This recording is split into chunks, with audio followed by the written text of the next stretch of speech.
Hello everyone, welcome back to the Info Photography channel. This year, there are so many choices for mirrorless cameras, from affordable ones to premium ones, from beginner models to professional ones. Whether you want to take photos or videos, there's definitely a camera option that suits you. But out of so many cameras, which one is the most suitable? In this video, I will discuss the 10 best-selling cameras that are most worth buying. I will talk about the main features of each camera, their pros and cons, and the reasons why each of these cameras is popular and worth it this year. If you're looking for your first camera or want to upgrade, watch this video until the end so it can help you save money and choose the right gear. But before that, don't forget to like and subscribe to this Info Photography channel. The first camera is the Sony ZV-A10. This camera is still one of the best budget vlog cameras in 2026. This camera has a 24MP APS-C sensor, 4K 30pa fully articulating screen, and a built-in directional microphone, which is really good, can be used on its own, and already comes with a wind filter. This camera also has a product showcase mode that's friendly for content creators. The autofocus is excellent, and Sony's lens ecosystem is very broad with plenty of options. The main advantage of the ZV-A10 is its super compact and lightweight body. The autofocus is amazing, especially when we compare it in its price range. It's also beginner-friendly, has solid image quality, and is easy to use, especially for recording videos. The downside is that it doesn't have in-body stabilization.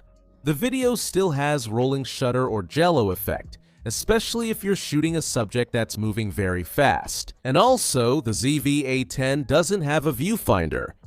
If you want to upgrade from a phone camera to make content or videos, I think this camera is a really good fit. If you're just starting to make content, need a second body that's light and compact but still delivers reliable results, this camera is definitely worth considering. Next, there's another flagship hybrid APS-C from Sony, the Sony Alpha-6700. This camera has an APS-C sensor with BSI technology, 26MP, and its autofocus system is already AI-based with excellent subject tracking. It also has a 5-axis stabilizer, can record 4K video up to 60p and 120p with a slight crop. The screen is also fully articulating, its continuous shooting is fast, up to 11 photos per second, and the body is weather sealed. The main advantage of the Sony Alpha-6700 is its autofocus system, which I think is still the best in its class. The performance of this hybrid camera is really strong for both photography and videography. The body itself, if we look at it, is quite compact, but it's still comfortable to hold and ergonomic. The downside is, this camera doesn't have a joystick. It only has one SD memory card slot, and sometimes it can get hot or overheat when we're shooting long videos. The Alpha-6700 is definitely worth it for hobbyists, serious enthusiasts, and even professionals. For those who want a camera with a reliable autofocus system and also want a camera that's compact in size. In 2026, its features are still very balanced, suitable for various types of photos and videos, for travel, wildlife, vlogging, and so on. You could say the Alpha-6700 is still an all-around camera. Next, we will move on to the full-frame camera category, which is the Sony Alpha-7C2. Sony Alpha-7C2 has a full-frame sensor with a resolution of 33MP. The autofocus system is enhanced with AI, there's in-body stabilization of up to 7 stops, and it can also record 4K 60p video with cropping. The body is very compact, modern, rangefinder style, and the ergonomics are better, especially with the added front grip, which really helps with adjusting the settings. The advantage of the Alpha-7C2 lies in its image quality, especially in low light, which is really good. The autofocus and stabilization are also top-notch, and the camera is very portable for a full-frame camera. The battery capacity is also large for a body this small. The significant drawback is the presence of a rolling shutter when we're shooting video. Now, this is quite noticeable, especially if the subject is moving very fast. It only has one memory card slot, doesn't have a joystick, and the viewfinder is quite small, and its quality isn't as good as the Alpha 7 Mark IV. Street photographers and travelers who like small-sized cameras but want a full-frame image sensor and high performance will definitely find the Sony Alpha 7C2 a perfect choice. If you're looking for an even more compact camera with a retro design and a lower price, the choice would be the Fujifilm X-M5. The main feature of this camera is its unique image sensor, the X-Trans sensor with 26 MP. And inside, it has various film simulations that produce photos with a distinctive character. The XM5 has a PSAM mode dial, which will make it easier for beginners or those who have previously used digital cameras with a mode dial. The video specs are impressive, already supporting open gate up to 6.2K, and the screen can be rotated in all directions. The autofocus system is also better than the previous generation. The main advantage of Fujifilm cameras in general is the color, and the JPEGs look great straight out of the camera. You don't need too much processing or editing anymore. I also think the video specs are really good at a price of just over 10 million rupiah. The camera is also very lightweight, and it has a unique design character. The downside is the XM5 doesn't have in-body stabilization. It doesn't have a viewfinder, and because the body is so compact, the battery size is also small. It's undeniable that the appeal of the XM5 lies in its price and design. In my opinion, the XM5 is suitable for new generation content creators and friends who need a camera for daily use, whether for photos or vlogging. If you need a more advanced Fujifilm camera for creating more serious content or for work, the Fujifilm X-S20 is the answer. This camera has a 26 MP APS-C sensor, the same as the XM5, but it already has in-body stabilization with up to 7 stops. The video capabilities are the same, supporting OpenGate 6.2K 4K 60, and it also has a pop-up flash. The screen is also fully articulating and the battery is bigger. The advantages of this camera are its stabilization and strong, excellent video specs. Its ergonomics also make it comfortable to hold for a long time, and it's also well suited for both photos and videos. The drawbacks of the XS20 camera are that it doesn't have weather sealing yet, it only has one memory card slot, and the autofocus system for video is sometimes not sticky enough. Even though the XS20 isn't cheap and was released about 3 years ago, it's still a favorite among many people looking for a hybrid camera that can produce photos and videos with character.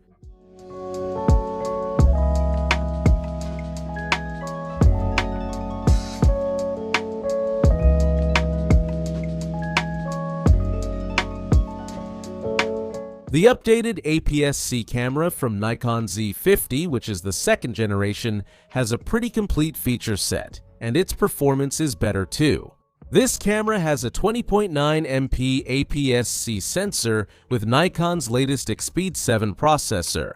With this new processor, its autofocus system is much better than the first generation Z50. The technology is derived from the flagship cameras, Nikon Z9 or Z8.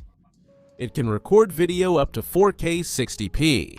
It can also shoot continuously up to 30 photos per second in JPEG format, and it has a fully articulating screen for recording from various angles, and it already has pre-release capture as well.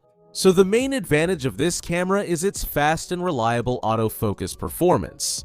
The body remains compact with good ergonomics. Yes, it's comfortable to hold for a long time, and the price right now is really good.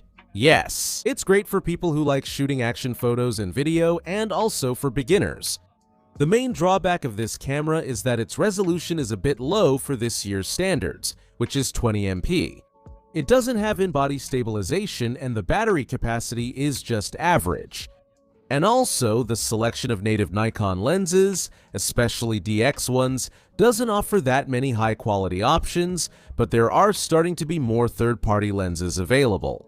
Or you can also use various DSLR or mirrorless lenses from other brands with the appropriate adapter.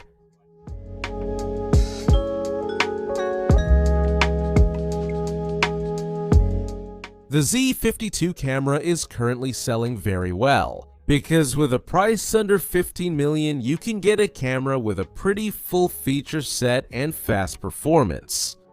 For those of you who like Nikon camera quality, especially in higher-end models, but still want a relatively compact size and not too expensive, the Nikon Z52 could be your choice. This camera has a full-frame sensor with 24MP APS-C image sensor technology and already has in-body stabilization.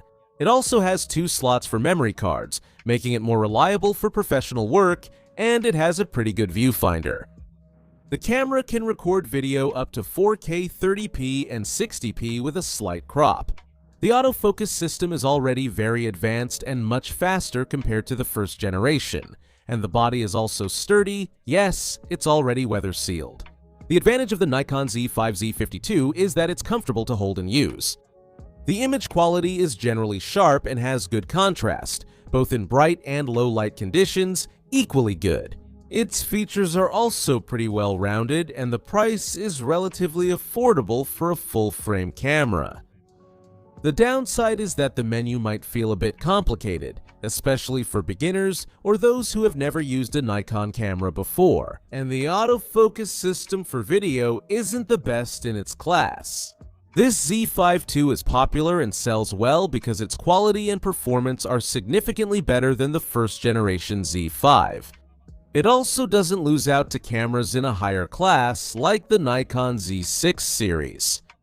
This camera is perfect for anyone who wants to upgrade to a full-frame camera. Finally, we'll also talk about the favorite beginner camera from the most popular brand, which is Canon. Here, we'll talk about the Canon R50 camera. This camera has a 24MP APS-C sensor and can already record 4K 30p video. It can also take continuous photos at up to 15 frames per second and has a screen that can be rotated. It also already has a viewfinder, and its design features modes and menus that are beginner-friendly. The advantages are its autofocus and tracking systems are already very good for its class and price. The camera is lightweight, affordable, and easy to use. Many people also like Canon cameras' colors, which people say are bright and natural with good skin tones. The downside is this camera doesn't have in-body stabilization yet. The body material doesn't feel very solid because it's mostly made of plastic, and the buffer is small. So if you take continuous shots, it quickly runs out of steam, and its lens ecosystem isn't as extensive or rich as other camera brand systems. This Canon R50 is well known for its simple, compact design and also its very affordable price. The Canon brand is also very well known among beginner photographers and professionals too. The Canon R8 is a compact and lightweight full-frame camera from Canon. It's also one of the most affordable ones. This camera has a 24MP full-frame sensor. It has a very good dual-pixel AF autofocus system. The R8 can also record 4K 60p video without cropping, so the results are very sharp. And it also has a very fast continuous shooting speed, which is several photos per second with the electronic shutter. The main advantage of the Canon R8 lies in its autofocus system and its image quality, which is sharper and better in both bright and low light conditions compared to its predecessor, such as the Canon EOS RP. Well, its photo and video quality are also good, even though it's considered an entry-level or beginner full-frame camera. The downside of the R8 is that it doesn't have a stabilizer like the Canon R6 series. The battery is relatively small and its capacity is a bit large. It only has a single memory card slot. The body is also plastic and its lens ecosystem isn't as extensive as other brands. Even though the body has its limitations, its photo and video performance is not inferior compared to higher-end and more expensive cameras. If you're looking for a full-frame camera that's compact and affordable but still performs well, take a look at the Canon EOS R8. Last on this list is the Panasonic Lumix S5 Mark II. This camera has a 24MP full-frame image sensor, and its autofocus already features face detection, which is very fast for tracking subjects. And its stabilizer is really good, maybe the best compared to other camera brands for both photos and video. Its video features are also quite generous. It already supports open gate, 6K 4K 60, and also has an active cooling fan and a more comprehensive set of video tools than other cameras in its class. The main advantage of the S5 S52 lies in its video features, which I think are the best in its class. The stabilization is strong, the ergonomics are good, and I think the price is also very reasonable. For photos, it's great. The results are sharp and the colors are bright. And for friends who want to print photos in very large sizes, this camera can produce 96 MP images as long as the subject being photographed isn't moving and the camera is steady on a tripod. The drawback of the S5 S52 lies in its autofocus for subjects that move very quickly. It's true that it's still a bit behind in that area. Compared to other brands and their lens ecosystems, the L mount still doesn't have as many options as Sony or Nikon. But the L mount lens lineup keeps growing. In my opinion, this camera is really worth it for friends who are hybrid shooters, those who are both photographers and videographers. Its all-around capabilities make the S5 Mark II a good choice for those who want to maximize their budget. So those are the 10 most popular and worth buying cameras in 2026. Starting from the beginner-friendly Sony ZV-A10 to versatile options like the Sony Alpha, 6700 Nikon Z5, Z5 II, or Lumix S5, S5 II. For those who are more serious, whether for hobbies or work, the best choice depends on many factors, like your budget and whether you need a full-frame camera or if an APS-C is already good enough. The priority is more towards photography or videography, and also the choice of lenses. From what I've discussed earlier, what's your favorite camera? Which camera are you more interested in? Write it in the comments section, the latest links and prices, and also a complete review. Each camera is listed in the description of this video. Thank you for watching. Click like if content like this is helpful. Subscribe for upcoming videos, and see you in the next video. Happy shooting, okay? Bye!